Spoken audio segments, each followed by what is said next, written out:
about 9 miles east of North Bend, there's a spot that's called the 9 Mile Bridge. And we had the job of building the road on up the mountain.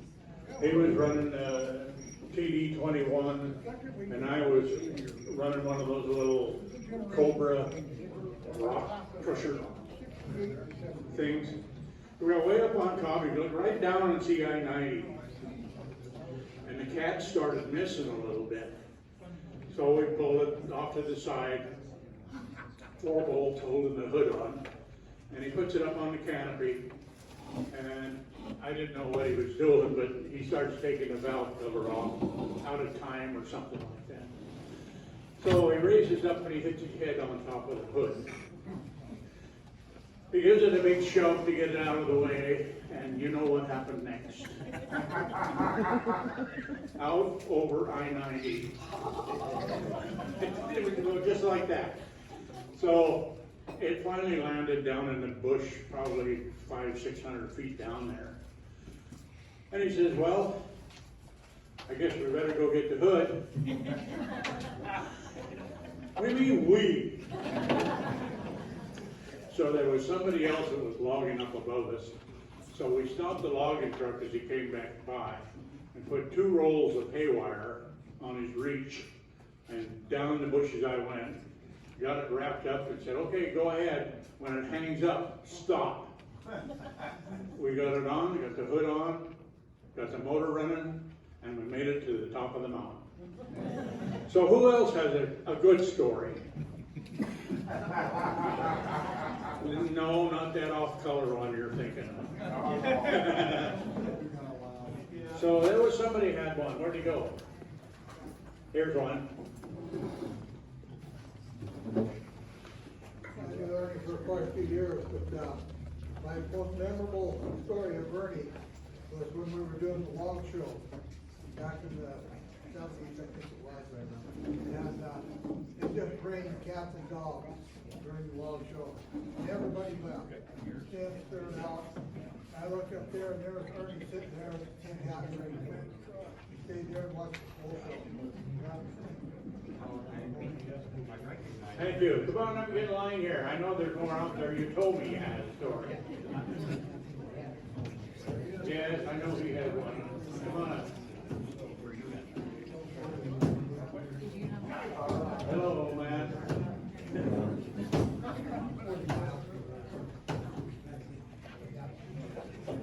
I got an asshole.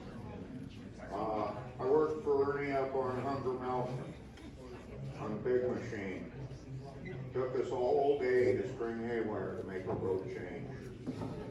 We got up there, and he says, I got 11 trucks up here, and it was already quitting time. So we drive all the way around the mountain to get to the starter. Had all 11 trucks loaded in an hour. Pretty good stuff. That's great. Thank you. Oh no, I don't turn powder can't have it. All right, next. Mike, you got something?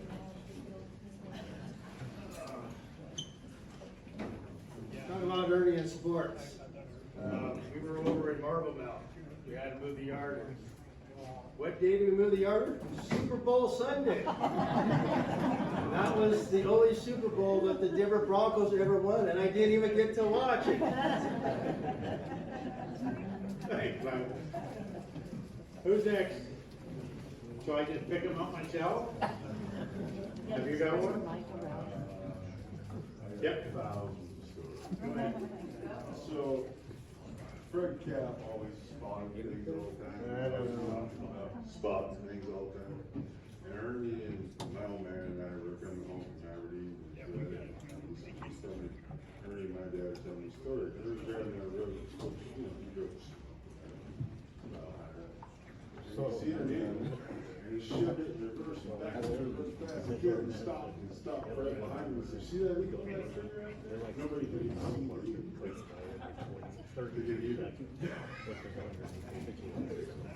Thank you. I'm trying to think how that one went where he was having a rigging fit, and he come flying into the landing in his that old red Ford pickup he had. And his brother Thor was loading. So he got out and they were screaming back and forth, brother to brother, and Ernie's eyes were fire red. So they got it settled. He throws it in reverse and he turns around right in the landing. And he was so mad, he forwarded it and got the rock in Thor's windshield. That wasn't the end of that match. So, yes, come on up. This is one I just heard about Ernie. I wasn't there, but, Ernie, you know, he went through cases of them aluminum hard hats. Hey, she decided to buy him a plastic one. So Ernie was out there and was throwing a rigging fit, kicked that hat all over the unit, couldn't destroy it, so he finally, he threw it down under the track and ran over it with a shovel. That made him happy. I don't know how many of you were there when Mom bought him a case of tin hats. Yeah, had every month of the season on it, spring, summer, 12 of them. I don't know how much money she spent on them. 4 months they were gone. No. Thrown them over the bank. No, we found marches. We found marches and he wore it for a while. Oh, he did. I was looking high and low for one for a memento, but I can't find it anymore. I got November, Marv. It's You got, yours. you got November? I think it's November, yeah. I wanna talk to you. We don't, all we brought over was the pictures. Anybody has any questions on them, I can usually answer, or the thumb drive. Anybody else? You got one? This jolly old fella came from White Salmon, so he knows some pretty good stories. Gervais, back in the 50s, my brother was his sister. Talking to Gervais, a couple of years ago, I was up here visiting. He was telling me a story about his brother Thor. Thor had to have everything perfect. And he said he was out there loading the load. Thor was driving the truck. Gervais was loading him and he put a dent in the fuel tank. So he said he didn't think anything about it. So he went in the office and Walt told him, here, you got a bill for a fuel tank. He said, what the hell are you talking about? Thor won't drive a truck with a dent in it.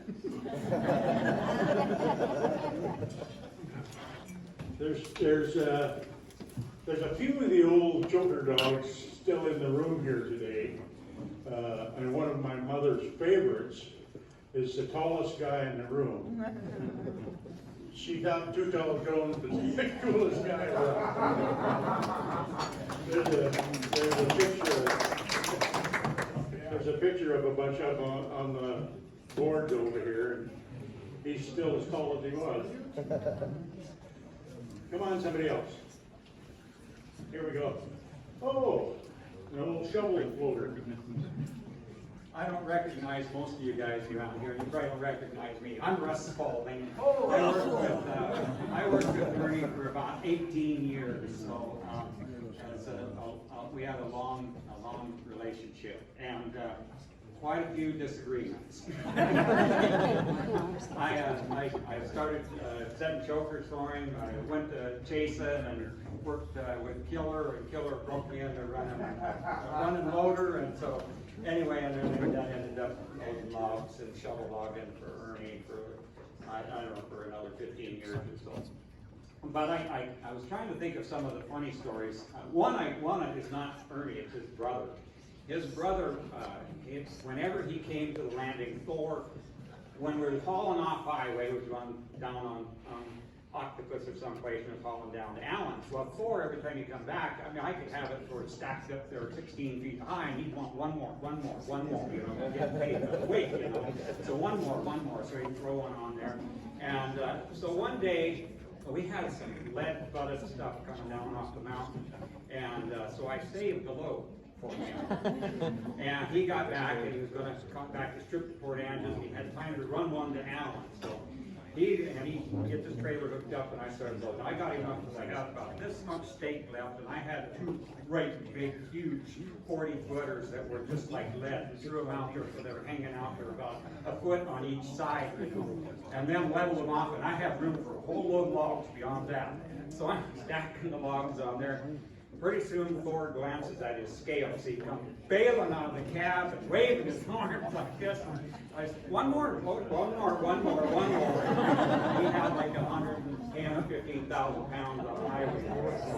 Probably wasn't a good idea, but it was a pretty short haul. One disagreement I remember having, Ernie, and I don't remember even what the disagreement was about, but I remember what the end result was.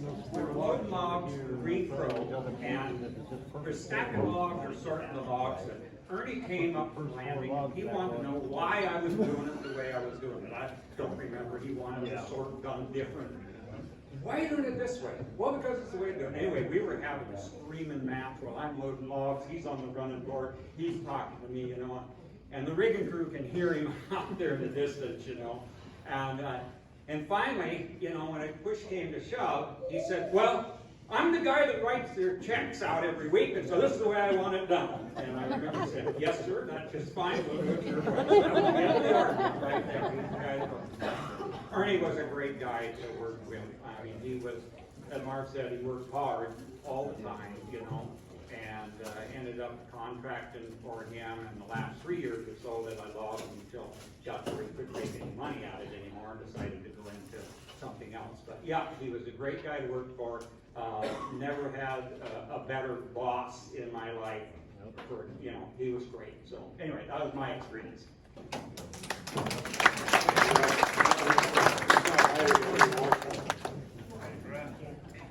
Old friend, meet again. Bruce, your turn. Oh, Bruce, well. You owe me, Bruce.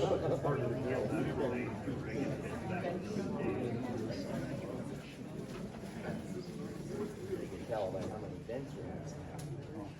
They take a long.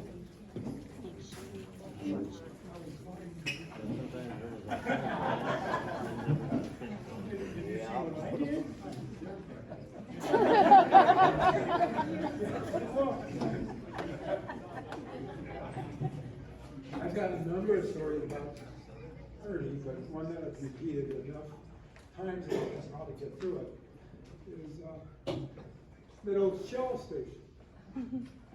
He bought some, I bought I think I bought 2 houses and had them moved.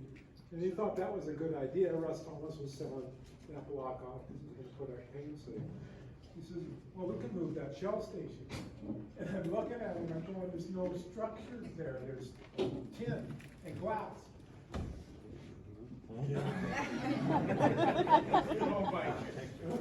So he says, I think you can do it.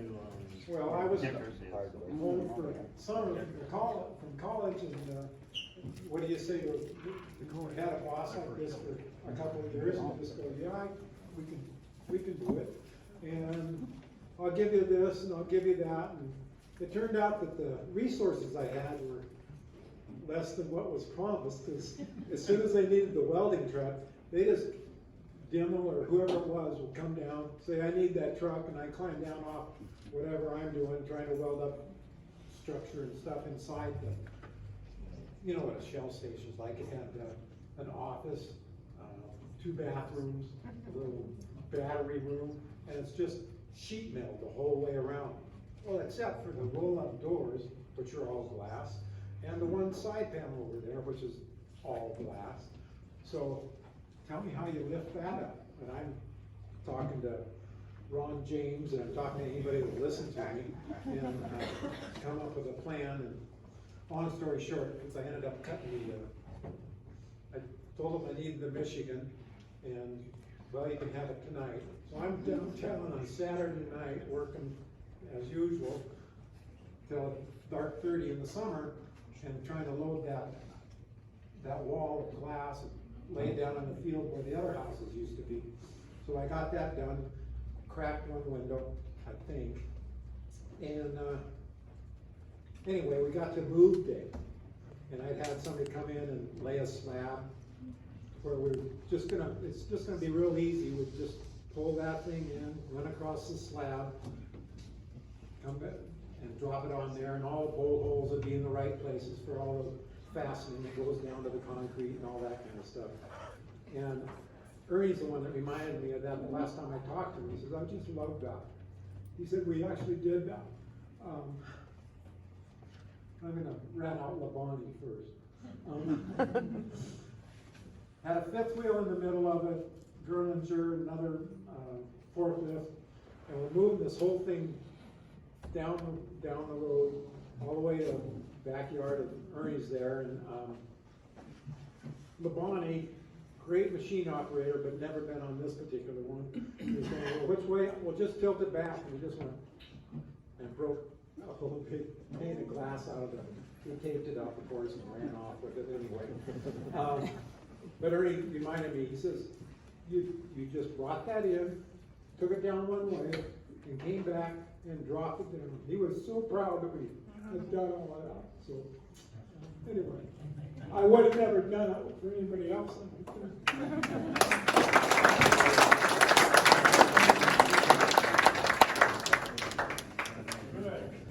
Hi, my name is John Zellner. Ernie called me Braithwaite's John. So I got involved with Ernie up on Hunger Mountain building road, and somehow got wrangled into Bruce Dunlap's project down there on the station. And I remember being in there working and stuff, and Aggie found out I was a farm guy, and she had these ropes from the chicken pens to the house, and she had feed in the chicken pens, and she would wait till the chickens got in there, and she'd close the door, and then I'd hear the horn. She had that big blowhorn, and I'd come and say, what do you need? She says, I just need you to chop these chickens' heads off, because I don't want you to butcher them. I just want you to chop their heads off. I'll take the rest of them. That was and then about Ernie, we was working in the shop with Ben Keller and Sam Schaefer, I guess, and he had that Medill yarder, and it had beer can gears in it, and those beer can gears stripped, and that thing headed down the hill, and a crew bus caught it. I don't know if anybody remembers that old green van. The whole back end was destroyed. They made a pickup out of it, but Ernie's out in the shop, going out through the woods there, and I said, what are you doing, Ernie? He says, I'm looking for an old dozer. I'm going to take the back end of the dozer off and weld it onto the back end of that Medill, take the whole tank thing, and Ben and we got that old, I guess it was an HD20 or something, and we mated that thing to the Medill, and it actually worked pretty good. Tom Doolin ran that thing for years, so but yeah, Ernie was a good innovator.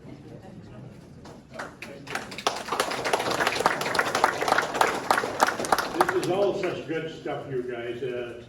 Can we keep it rolling, even if it's... Oh, yes. Hey, my name is Jonathan Hart. I grew up about 400 feet down from Ernie's shop.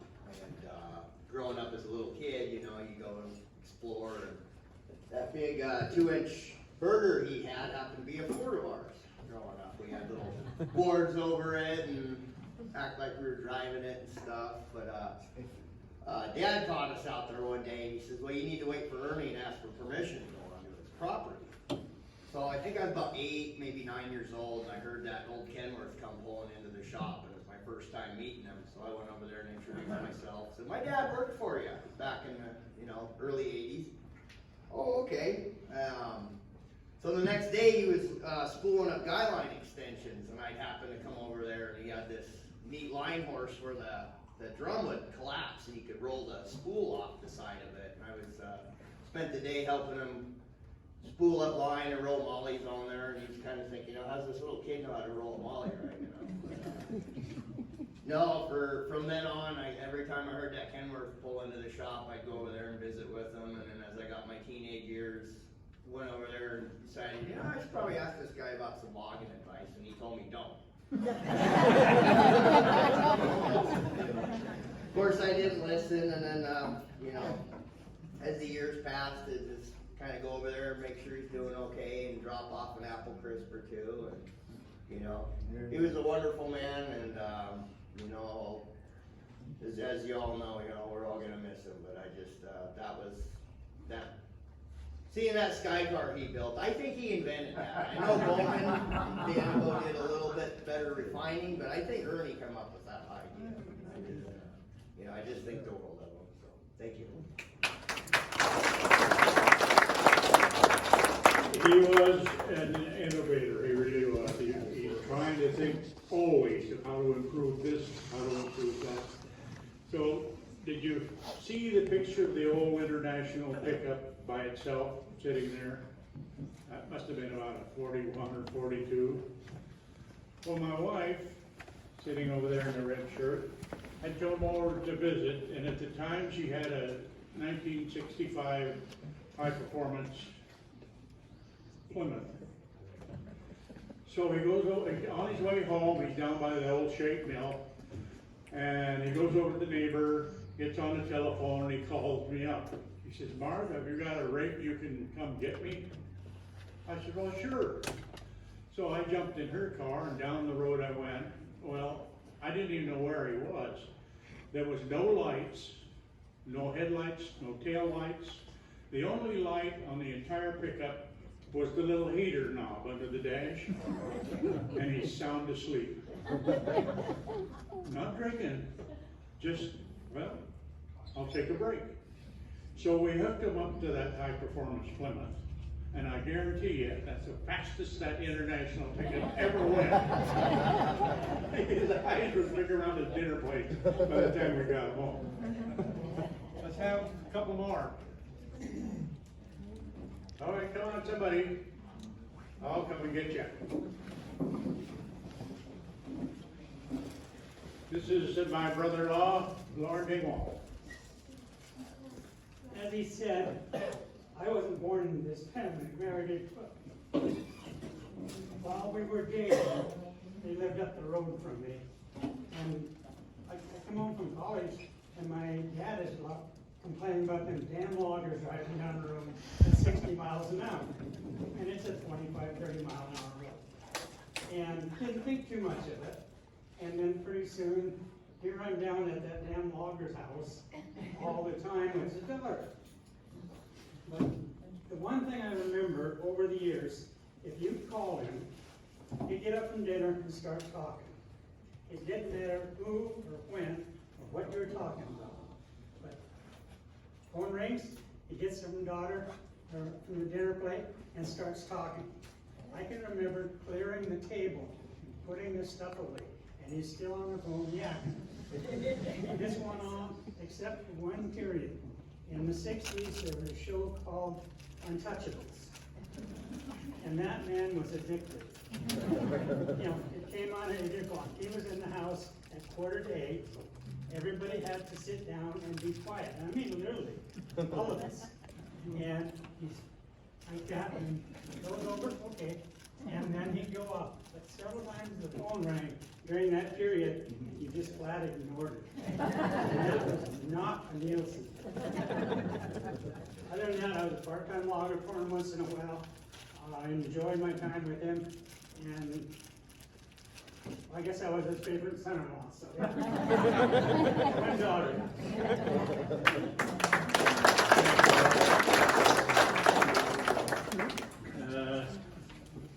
Which one? You want me to go get him? Which one, Pastor?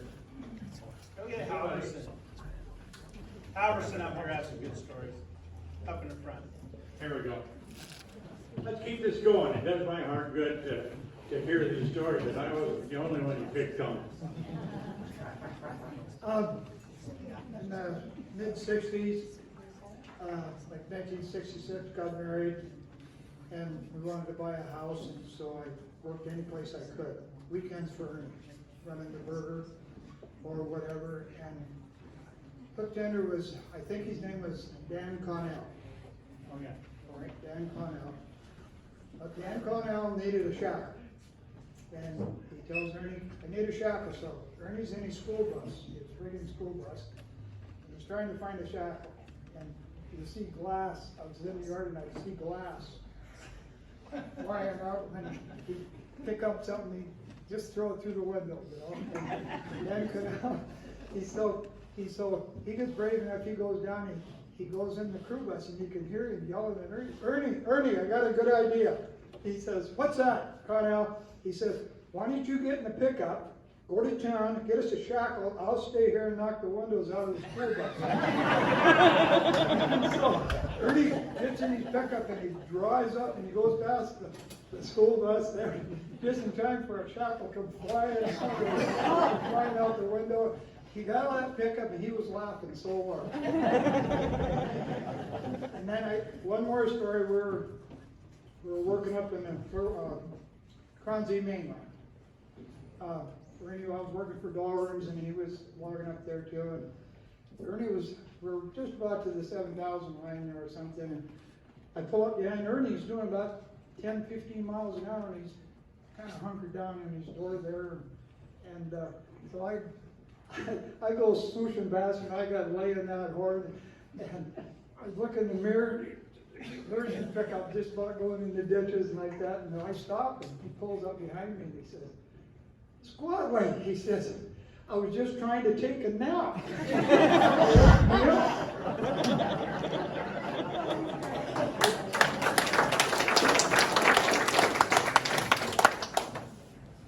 One more story.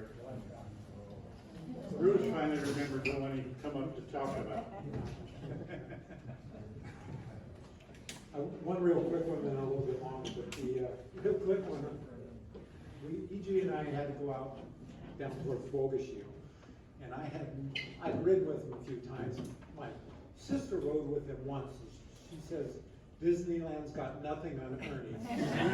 He's looking at trees and driving along and going up and down and almost off the road, but kept it on the whole time, and she rode once with him and had an exciting journey. But this one, we're coming past Mansfields, headed towards the Bogashio.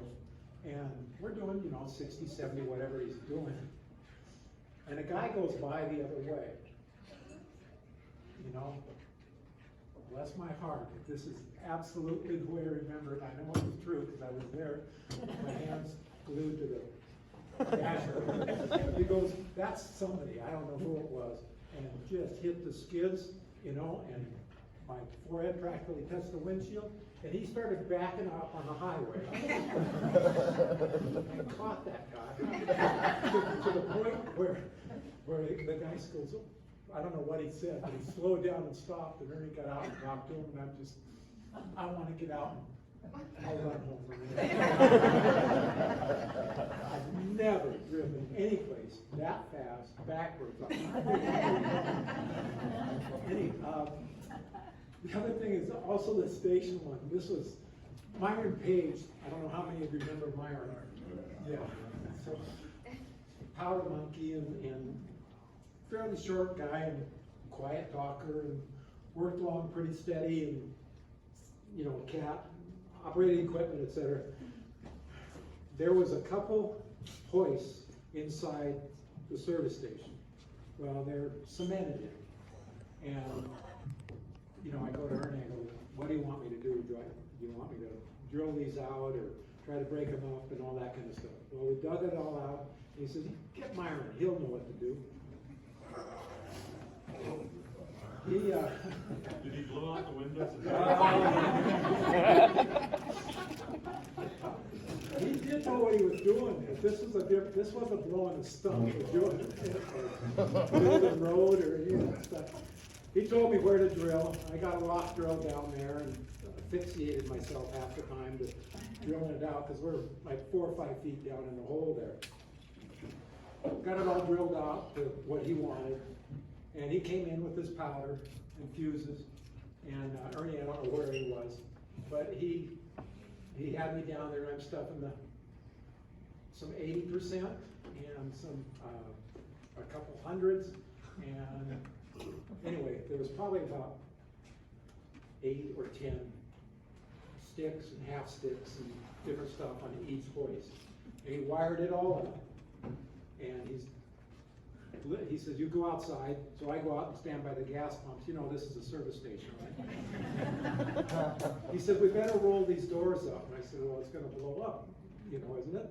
And he goes, yeah, we'll just crack them a little bit, now, remember, there's a missing glass wall over on the left side. Roll those up a little bit.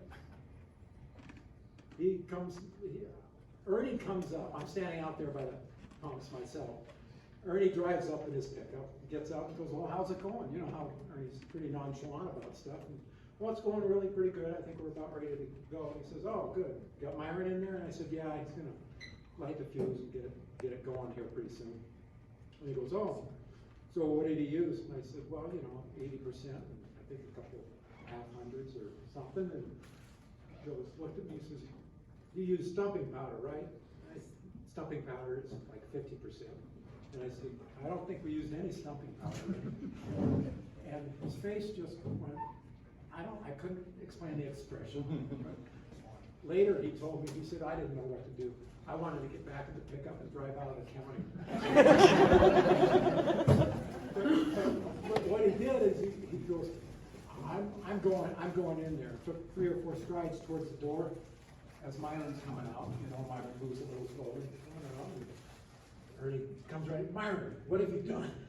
He said, well, I've got it all powdered up and it's just gonna go off here pretty soon. Oh no, we gotta stop. I wouldn't go in there. I'm backing up a few steps and Ernie comes back out and says, get out of here, get out of here. And he said he didn't know whether to run or hide or what at that point. And so he got us on the other side of the pumps and it went out. And there was a little bit of gravel falling down around the house. The whole place filled with smoke like you wouldn't believe. And anyway, we stood around for a little while and everybody wanted to see what happened. And we walked in and we rolled the doors up more so it could blow the smoke out of there. And he said, well, what do you think? And I said, I don't know, it looks all right. Didn't break any windows in those rolled up doors. You could see the sky through a few. I had to patch those later, but that's not a big deal compared to what could have happened. And I went over and hung on to something and kept one of the hoists, and it just went like this. He got those done perfectly. I don't know, other than blowing gravel. But while we were waiting, that was Ernie goes out. He wasn't cussing, but he says, I don't know what to do. And he was like a caged tiger. He'd walk about this far and turn around towards his pickup and then turn around and walk back this way and around and forth. And there was a logging truck on 101 there. Guy was probably a pay and save coffee shop or whatever. And I looked over there and the antenna's going like this.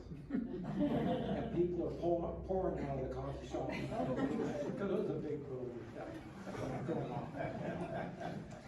Merle Shoreman, the painter that lived across the street behind the Almore buildings, he came walking out and goes, what's going on? And I said, Ernie had us taking these hoists out.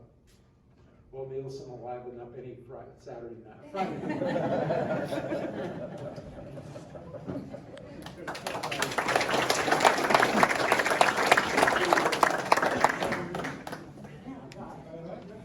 So you recall the picture of the cat that was upside down?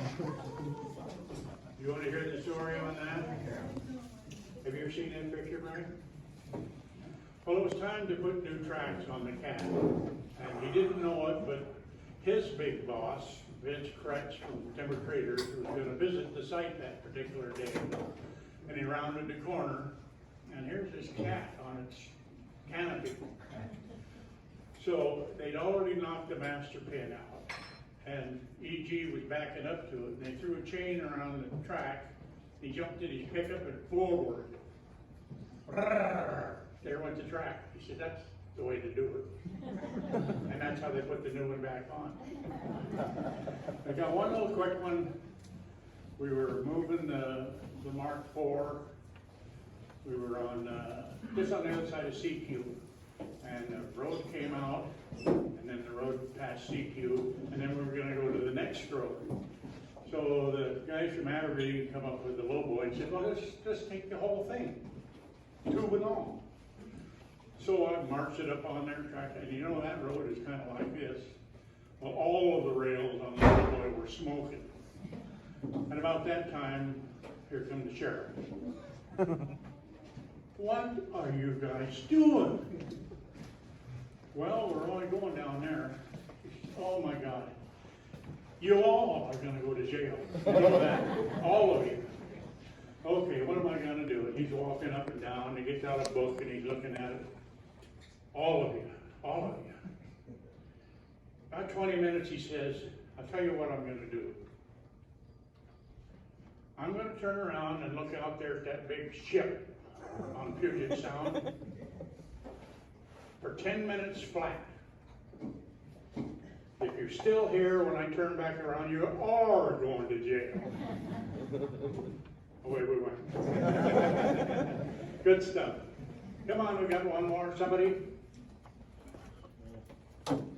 Here's one.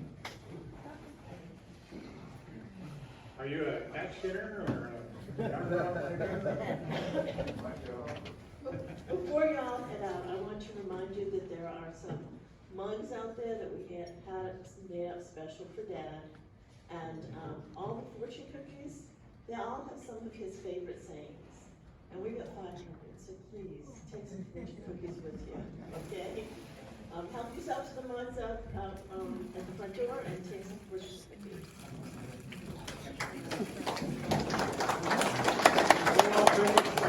Thank you all for coming.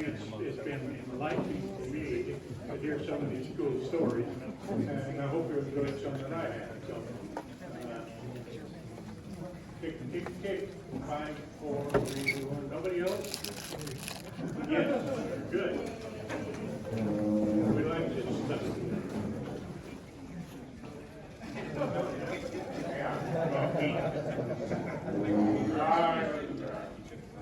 Young driver, they broke down.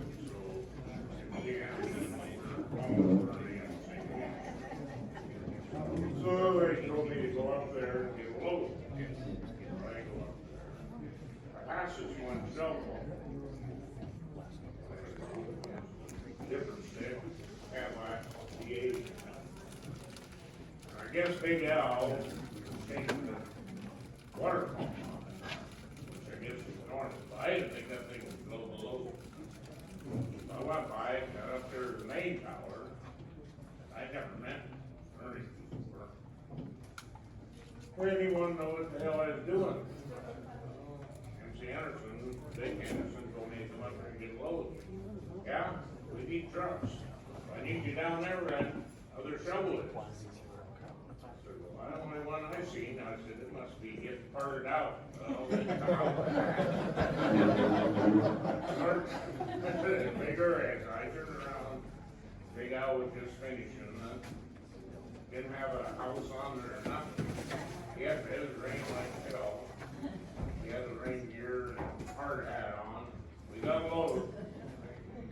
And then when I went to get my own permit, I went to Ernie and Joe Dolphin and they signed it. Back then you had to have guys sign to get your permit. See if they needed extra trucks in the area. I went to Ernie. Yeah, pretty good stuff and he finally, hey, I'm really sorry. I was going to brag about it. He scared the hell out of me. You give your shirt off the back after that. If I need to load sometime, I'm going in our shovel runners. Yeah, I always needed trucks. Do a lot of home. Here, and we went to North Bend. He's on any morning. Great guy to be around. I have a lot of respect for him.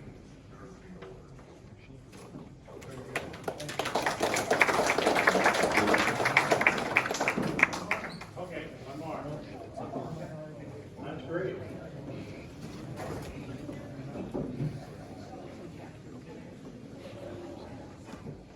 Like I said, my brother, one of the first callers Ernie had down in White Sabbath. And so when he moved up here to Forks, he begged my brother to come up and work for him. So Ernie got a motel up here. My brother was in it for 2 or 3 days, raining.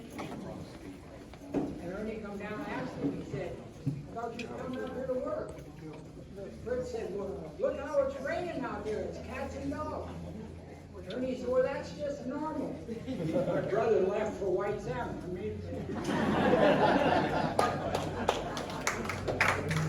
Something you don't know is the old man loved Fritz so much, he named his Norwegian elk hound Fritz. Are we wrapped up? One more? Okay, Chris. Yeah. Happily they're dressed. Flying over colors. Okay, I worked for Ernie for 14 years. It was good. Oh no. Anyways, once my shovel's at the shop, and I'm working on it. Me and Ernie meet there and we start arguing about something. Pretty soon I call him a stupid old man. Stupid old man! Well, there's all this going on and I go this way and he goes that way. Well, about 5 minutes later, I'm coming back and he's coming this way and he calls me over and he tells me a joke. And then we're over there laughing and giggling with each other. The mechanics are over here watching this. He heads off, they call me over. Now 5 minutes ago, you guys were gonna kill each other. That's just the way it is.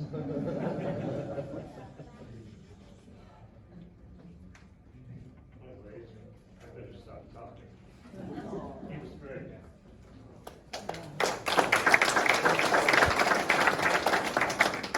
Okay, I'm gonna give the microphone away to the first person who raises their hand. You know, Ernie always seemed to like to be on top of the mountain. When he took me from Forks over to North Bend, the first job we did over there was the 4th of July. He takes me up to the landing.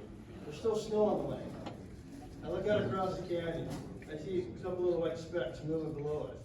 I said, "Ernie, what the hell are those?" He goes, "The mountain goats." I go, "Ernie, we are logging higher than mountain goats live." He said, "Yeah, we'll be here until probably October, maybe Thanksgiving if we're lucky."